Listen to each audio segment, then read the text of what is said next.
The table shows some information about the heights in centimeters of some plants.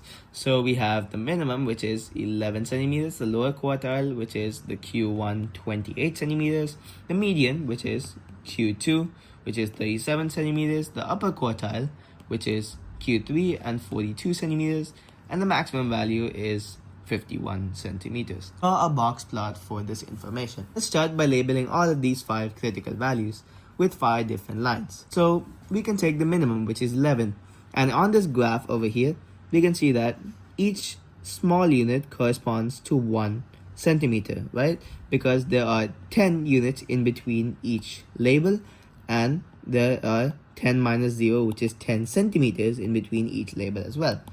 10 by 10 is equal to 1 centimeter in every unit. So 11 will be 1 after 10. So we draw a line for 11 over here. Then height of this line doesn't matter too much. I would recommend you guys to draw it as 2 units, because the line in between for the box plot would go straight through the middle at the first unit like that. But it doesn't matter really how thick your line is for a box plot. The second one, lower quartile, that's going to be a 28, which is 8 after 20, or you can write that as 2 right before 30. And either way, you get over here, and we can draw a line like this. Let's just extend it to the full 2 units like this. And now that's our lower quartile. Now the median is 37, 7 units after 30, or you can write that 3 units before 40. So it's over here. And now the upper quartile is 42, which is 2 units above 40, like this. And the maximum is 51, which is 1 unit above 50, over here.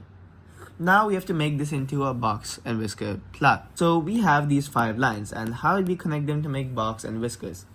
First, let's take the middle 3 lines over here. Leave out these.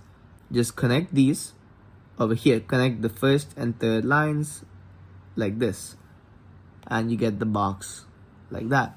And now these 2 lines are separate, right? We can draw the whiskers through the middle over there to connect the first and second lines, and also through the middle like this to connect the 4th and 5th lines. And this is the completed box plot for this data here.